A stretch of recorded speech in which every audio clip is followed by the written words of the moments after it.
The mission of the Peninsula-SPCA is to find loving homes for every animal in their care and advocate for the humane treatment of all animals in our community.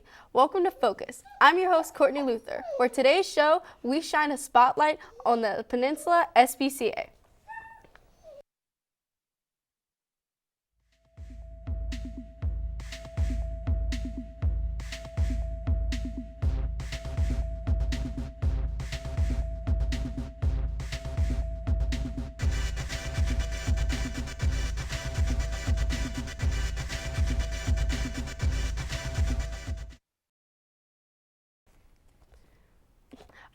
Over 50 years, the SPCA has been providing shelter and adoption services for the homeless pets in our area. Today, we have Megan Steele here with us to talk more about what the SPCA does and programs they have. Thank you for joining us today. Thank you very much for having us. So, how long have you been working with the SPCA? I have been at the Peninsula SPCA for about 2 years, and it has been just a really rewarding experience. I love our shelter. Can you tell us a little bit about what the SPCA does? Sure. So we do a lot of different things, but of course our main goal is the adoption center. And so we take in a lot of owner surrenders. We also do transfers from rescues and high kill shelters. 2 years ago, our shelter became a no-kill shelter, which means that any animal that comes to us gets to stay here until we find them a home. So that's the first thing that we do. We also have a humane education program. So we have a petting zoo that we bring school groups out to, and we'll go out to schools. A lot of the younger students, it meets their SOL requirements, and so we have lots of education programs because we want to start with the younger children and teach them compassion for animals. So that's another big piece of our mission. And then the third thing, we've opened a low-cost, affordable vaccination clinic. So we really want to encourage people to be able to get vaccinations for their pets, because that not only makes their animals safe, and especially for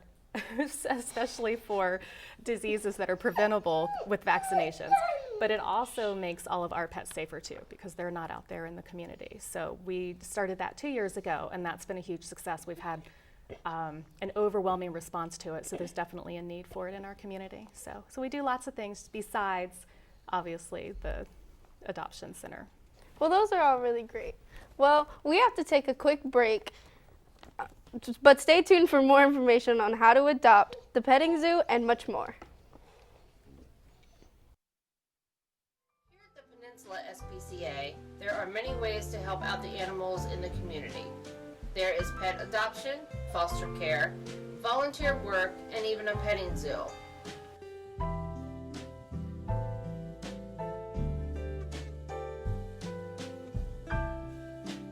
All these animals need as much help as they can get, and you can be there for them to give them that help. For more information, visit peninsulaspca.org. Serving the community can have a big impact on society. Everyone loves when someone takes time out of their day to spend time, either just hanging out or helping out. There are many different people to serve, from kids to the elderly, the homeless to your next door neighbor. And the best part about serving is that it spreads. So take time to serve someone else, to serve your community, and to do your part.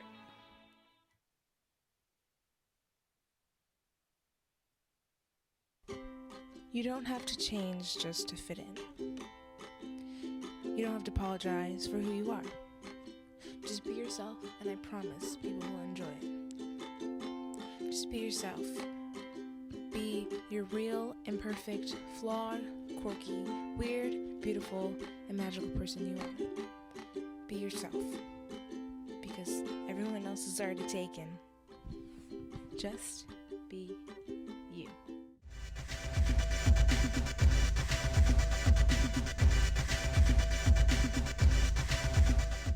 Welcome back. Today we have with us is Megan Steele from the SPCA. So we've already talked about what the SPCA has to offer, adoptions, and fostering an animal. So what's the process you have to go through to adopt an animal from the shelter? Adoption at our shelter is actually fairly easy. Obviously, we want to make sure that you have an ID. That's part of our paperwork. But what we really encourage people to do is just to come out to the shelter and visit with the animal, because we want to make sure that it's a good fit for both you and the pet. And so we have visitation rooms set aside just for that. And then once you decide that it's a good fit, then it's just a matter of some paperwork and we send you home. And all of our pets that are adoptable go home after they've been spayed or neutered. They're microchipped, they have had their vaccinations, and then they usually go home with some food and toys too to get you started. So you mentioned that the person who wants to adopt the animal can meet with them. Let's say they have another animal at home. Are they allowed to bring that animal to meet with the other animal? Yes, very good question. We do actually encourage meet and greets, because if you have a pet at home, it's obviously a very big transition to bring another pet into the household. So we do offer meet and greets where you can bring your pet, and we have neutral ground, obviously, so that way they can both meet and decide if they're gonna get along. So if somebody didn't have the time to fully adopt an animal, they can foster the animal. So how do you decide what animals can be fostered and how can they actually get fostered? A lot of our animals that are fostered are either special needs and have some special requirements to be able to nurse them back to health before they're adoptable. So we like to take those animals out of the shelter and put them in with fosters because they need that little bit of extra love and care. And then the other piece is maybe if we have a litter of kittens or puppies that come in that aren't quite old enough to be on the adoption floor, we'll put them into foster to make sure that they're taken care of before they're adoptable. So as well as taking care of animals until they find their forever home, you also have a petting zoo. Can you tell us a little bit more about that? Sure. So our petting zoo is actually a lot of fun. It's more of a barnyard, and we have goats, alpacas, we have a llama, a giant tortoise, lots of chickens, and so it's a great place to bring young children to really start teaching them not only about barnyard animals, Old MacDonald, but to also, again, the compassion for animals. So, and you can actually purchase feed and feed our goats, and it's also a great place for school groups. So we have a lot of children that come out just to be able to come out and learn about the animals with our programming, and then that's a special treat for them at the end to be able to go to the petting zoo and feed the goats. So aside from the petting zoo, I know sometimes there are more exotic animals that are out and back. Do you have any right now? We don't really do exotics any longer because that's not really part of our mission any longer. So the most exotic that we get right now is a peacock, which he's gorgeous. But we're really trying to stick more to the barnyard animals, because that's really closer to our mission. Okay, that's all great. But we have to take another quick break, but stay tuned.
Remember, you can prevent this from happening to yourself.